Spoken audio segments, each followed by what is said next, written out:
Nice to meet you, man. Good, brother. How are you? You're looking pretty fresh today. Oh, thank you. You too. Welcome. I appreciate that. Holy, man. What's the occasion for you? Just going to chill in the office. In the office, you say? Absolutely. You're going to work? Not really. I'm just going to spend some time by myself. Okay. I don't want to be at home, so. Oh, I see. And you do that at the office? Yeah. Okay. Yeah. Now, is that eyebrow streak like intentional? It's an actual scar. It's a scar. Yeah. It looks like it's intentional too. No, it's not. I've had it since I was 6. There's a story behind it. Yeah, I think what my parents and my grandparents told me was I was trying to climb the beds, and then I think we had steel beds back in the day. Yeah. And then I slipped, and then I hit my head onto the corner of the bed, so it just slid it open. That's amazing. Yeah, but I used to tell people I got in a bear fight. And then... Well, here's the thing. You can incorporate elements of the truth with some ambiguity. Absolutely. This is an incident that happened in the bedroom, on the bed, and just leave it there. And people are like, okay, I want to know more now. You see what I'm saying? That's fucking amazing. Absolutely. I'm going to try that. Mystique, you know, and they're like, holy crap. Absolutely. I mean, there's more to this story, of course. Sorry, but I didn't catch your name. Biniam. Biniam. Where are you from? With a B. Biniam. Biniam. Okay. You got it. Where are you from? Ethiopia. Okay. Once upon a time. I have to say, Biniam, your energy is absolutely phenomenal, over the chart.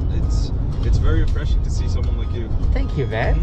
Let me just put you on the spot then. Yeah. You're referencing something that you're saying is unusual. What is it that's unusual? In such a short span of time that you're like, okay. The energy.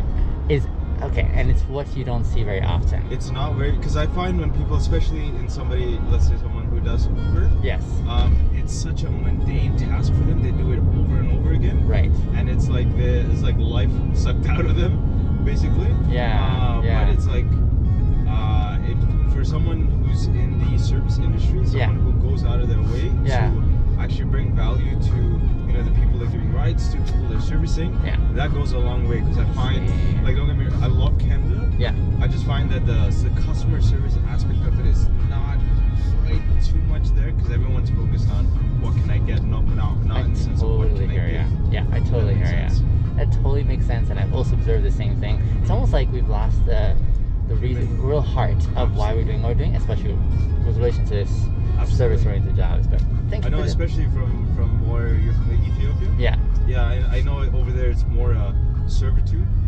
I personally grew up in Dubai for 17 years. Okay. And it's like the customer service there is phenomenal. You feel very good. Like, I've never had an Uber driver try open a door before.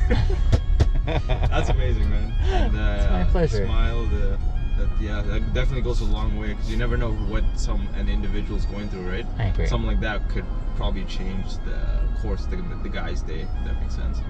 Absolutely. I think in some way I'm the richer for it.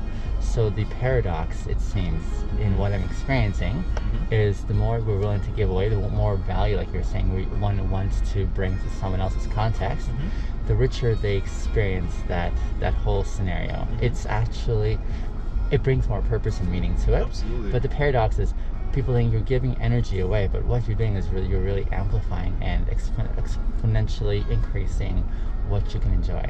And absolutely. It takes actually getting to that point of extending yourself, being willing to do it for the right reason, because I love what I do.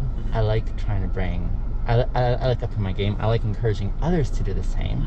I like encouraging others to do even better than I'm doing, not because I'm going to feel any less or anything like that, more so along the lines of, hey, this is where I find tremendous value in helping you experience something in a richer sense. Absolutely.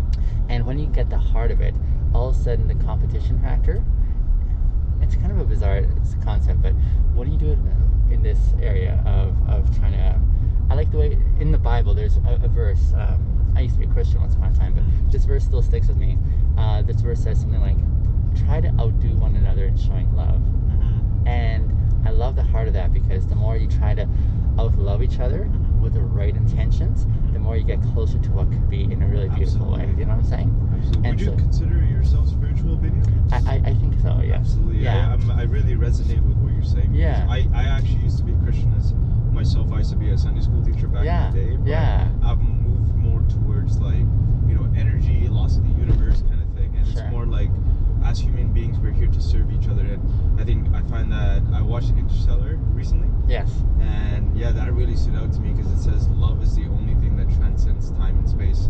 I like that. That was the message for the story. So basically, as human beings, your purpose is to show love and actually expand consciousness and being as a whole, as a collective. Yeah. Rather than, because like anything, like even a sale or even a service is a transfer of energy between two individuals. I like that. Like even you and me having this conversation right now, we're exchanging energy in the sense of elevating each other's in the form of like information. Because that's, I find it's like people look at things at face value and not actually really looking at things in a more spiritual like exponent, because it transcends beyond the interactions we have with people. Sure enough. Makes sense. Sure enough.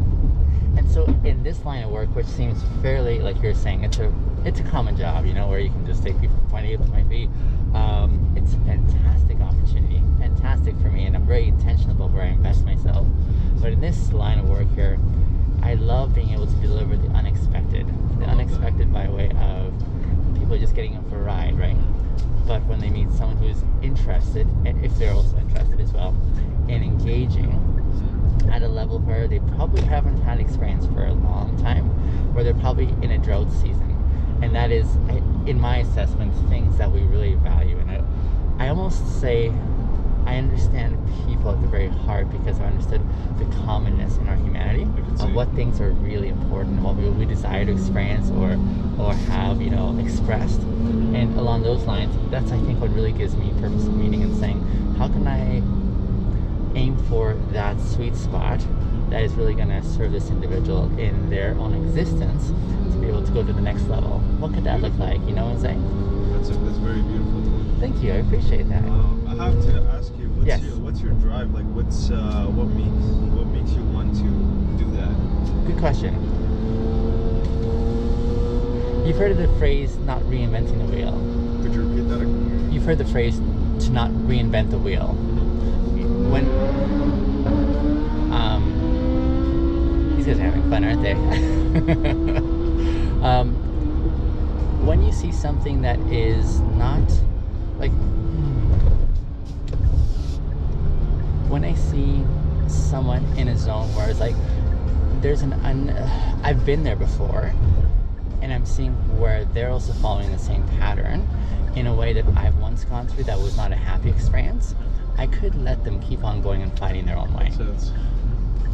But if I have the extra energy and desire to say, hey, how can I help save someone else some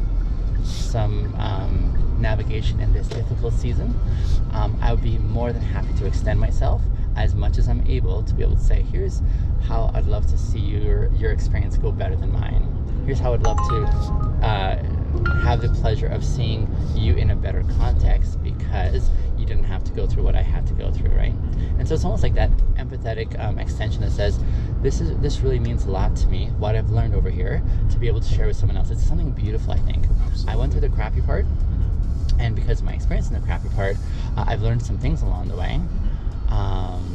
Other people are going to come through this way here.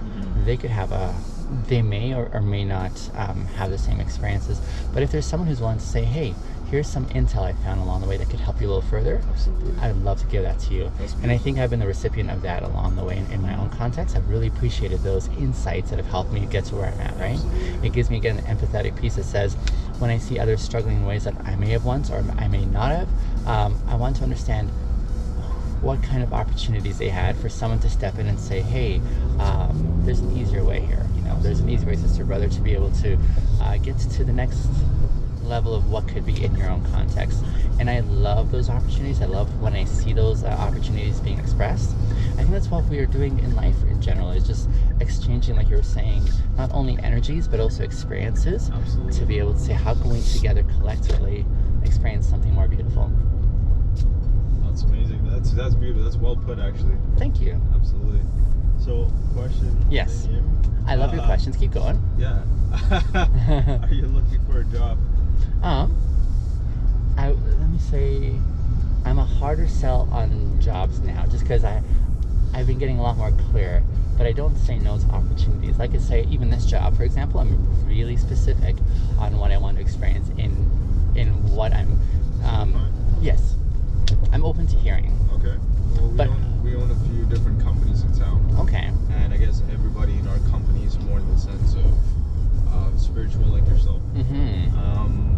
the companies we own is a chemical company. So Yeah. we sell, cleaners, degreasers, Yeah. all types of chemicals in like different industries. Yeah.